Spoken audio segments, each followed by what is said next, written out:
দলীয় সভায় বাস পাঠালে লোক হয় না, বাস ফেরত আসে, ঠিকমতো টাকাও পাওয়া যায় না, মন্তব্য বনগাঁর তৃণমূল শ্রমিক সংগঠন নেতার। দলের নির্দেশ মতো বিভিন্ন জায়গায় বাস পাঠাই, কিন্তু টাকা চাইতে গেলে কেউ কিছু বলে না, ঠিকমতো টাকা পাই না, আমি কি টাকার খনি? মন্তব্য বনগাঁর তৃণমূল নেতার। অমুক জায়গায় পাঠাও, অমুক জায়গায় পাঠাও, পাঠালে দেখা যায় হয়তো বাস পাঠালাম, টাকা তো দূরের কথা, সেখান থেকে লোক নেই, বাস ফেরত আসছে। একের পর এক কিছু কিছু নেতার বাস ফেরত আসছে।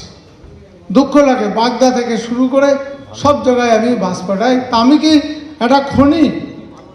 আমি তো ট্রেড ইউনিয়ন করি, টাকাটা কোথায় পাবো তাদের একবার ভাবতে হবে না? বাসটা কি এমনি এমনি যায়? মালিকরা তো কদিন পরে আমাকে পিটাবে, যদি বাস ভাড়া না দিয়ে আমাকে পিটাবে। না না, আমাদের তৃণমূলের নিয়মিত তাই। আমরা যারা দল করি নিজেরা পকেটের চাঁদা দিয়ে গাড়ির ভাড়া দিই। ও দলের দায়িত্বে আছে, ওকে নিজের পকেটের চাঁদা দিয়েই অন্যদের থেকে চাঁদা তুলেই গাড়ির কর্মীদের জন্য দিতে হবে। বাড়ি লাগোয়া নিজের জমিতে গেট বসাতে গিয়ে বাধার মুখে অর্চনা মজুমদার। তৃণমূলের বিরুদ্ধে বাধা দেবার অভিযোগ জাতীয় মহিলা কমিশনের সদস্যের। টেলিফোনে আমাদের প্রতিনিধি পার্থ প্রতিম ঘোষ আমাদের সঙ্গে রয়েছেন। পার্থ, কি অভিযোগ করছেন অর্চনা মজুমদার, ঠিক কি হয়েছে?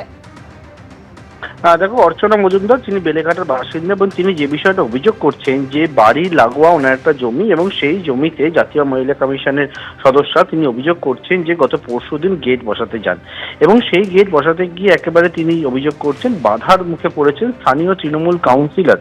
তার যে দলবল লোকজন পাঠিয়ে কার্যত কিন্তু তাকে বাধা দিয়েছে, এমনকি গুন্ডাগিরি করেছে বলে তিনি কিন্তু অভিযোগ করছেন এবং তাকে যে অবস্থায় তাকে ঘিরে ধরা হয়েছিল তিনি একটি সিসিটিভি ফুটেজও সামনে এনেছেন, যে সিসি ক্যামেরা লাগানো ছিল সেখানে দেখা যাচ্ছে অর্চনা মজুমদার বলছেন যে সবাই ঘিরে ধরে অর্চনা মজুমদারকে কিন্তু হুমকি পর্যন্ত দেয়।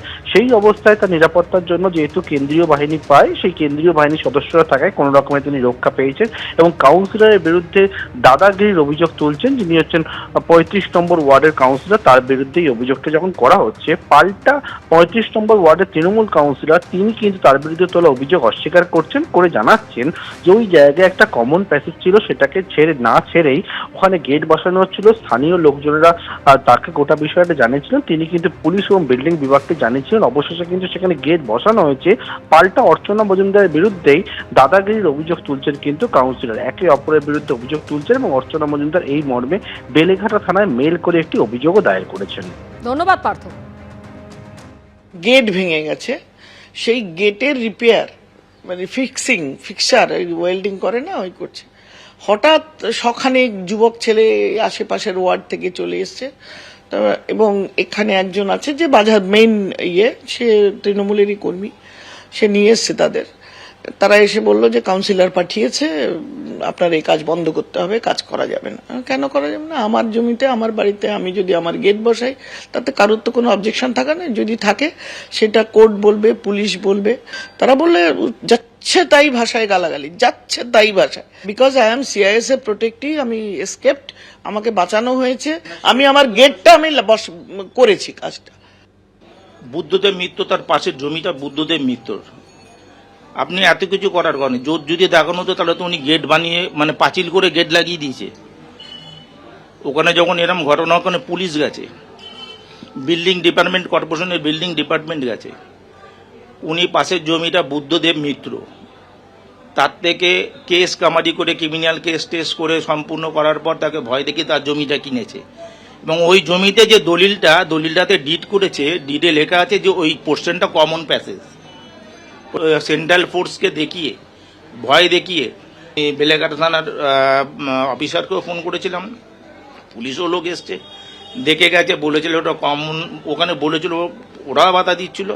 তারপরে লাস্টে উনি বাউন্ডারি ওয়ালই করেছে। যদি দাদাগিরি হয় আর জড়ি হয় তাহলে উনি বাউন্ডারি ওয়ালটা করলো কি করে? এবিপি আনন্দ এগিয়ে থাকে, এগিয়ে রাখে।